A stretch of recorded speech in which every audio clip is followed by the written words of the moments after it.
Hi mga ka-bakers! Kumusta kayo? Ngayon naman ay gagawa tayo ng tikoy roll. Handa na ba kayo?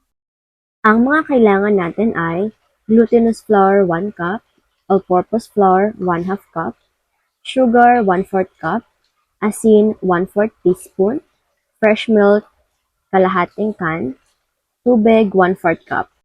Ilagay na natin ng all-purpose flour, glutinous flour, asukal, asin, fresh milk, at kapag inilagay natin ng fresh milk ay kailangan haluin na rin natin agad para naman magsama-sama na sila. At dahan-dahanan nga lang po natin sa paglalagay nito. Pagkatapos mo pong mailagay yung fresh milk ay atin na rin pong isunod agad ang tubig. At syempre po, atin na rin po itong haluin para po mas mabilis po matunaw or malusaw ang ating glutinous flour at ang ating all-purpose flour. Atin lang pong haluin ng haluin hanggang po sa lumapot na po ito at wala na pong mga buo-buo. Kailangan po kasi talaga ay matunaw na po ang ating mga flour na ilalagay at medyo magkaroon na po siya ng paglapot o ganun na po ang consistency na kailangan natin. Yan, at dahil tapos na po tayo at atin na po itong ilagay sa ating molde. Yan, yung molde po natin ay meron na nga po palang may kakapalan na mantika. Atin lang po siyang ilagay ng dahan-dahan. At kapag nga po pala ito na ay inilagay natin, ay siguraduhin po natin na mainit na po ang apoy or kumukulo na po ang tubig sa ating steamer dahil kailangan po kasi natin itong ipa-steam. Siyempre, atin lang po siyang i-shake ng kaunti para po pumantay. At ready na po ito para mailagay na po sa ating steamer. Ang apoy nga po pala nito ay high fire at ang steaming time ay 35 minutes. After 35 minutes ay luto na po ang ating tikoy. Yan na po ang kanyang itsura, kaya naman po atin lang po itong i-check. Pwede po kayong gumamit ng toothpick kapag may dumikit pa po doon sa toothpick, ibig sabihin ay kulang pa po ito sa luto. At kapag wala na pong dumikit, ay ibig sabihin ay luto na po talaga ito mga ka-bakers. Yan, atin lang po ulit i-check para po makita nyo. Yan, atin na po itong palamigin ng kaunti at kapag malamig na ay atin na po itong hihiwain or hahatiin sa gitna. At kukunin na po natin ang kalahati. Atin na po siyang ilagay sa plastic. At lalagyan na po tayo ngayon ng caramel sauce para po sa kanya pong filling.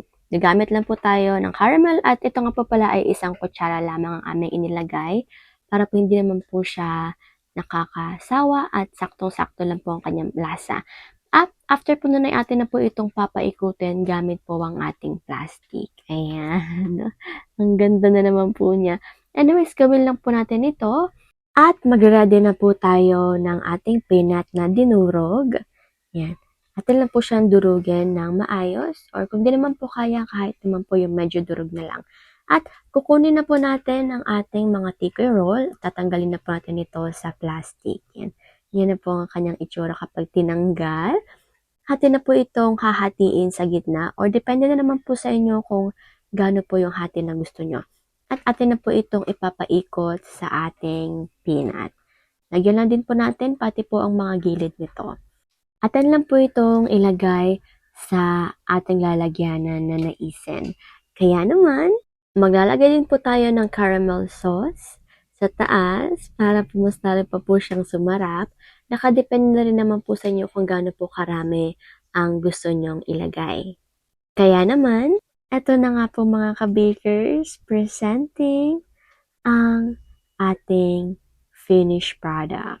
Na sobrang sarap naman talaga at higit sa lahat ay hindi na natin kailangan maghintay ng mga special na okasyon para makain ito dahil kayang-kaya na natin itong gawin kahit na tayo ay nasa bahay. Diba mga momshies, mga ka-bakers? Kaya naman, kung gusto niyo po itong ipang negosyo, abay sulit na sulit din po ito. Kayo na pong bahala kung ano pong or kung gaano po kalaki ang hiwa ang gusto niyo gawin. Mga ka-bakers, gawin niyo po ito ha. Ito na po ang ating food for the soul ngayon.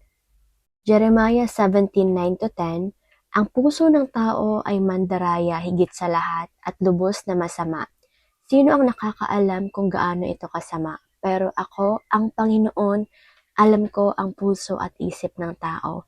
Gagantihan ko ang bawat isa ayon sa pag-uugali at mga gawa niya. Masunod nawa ang kalooban ng Panginoon. Have a blessed day mga ka-bakers. Hanggang dito na lang po muna ako. Paalam muna. Take care at higit sa lahat ay God bless.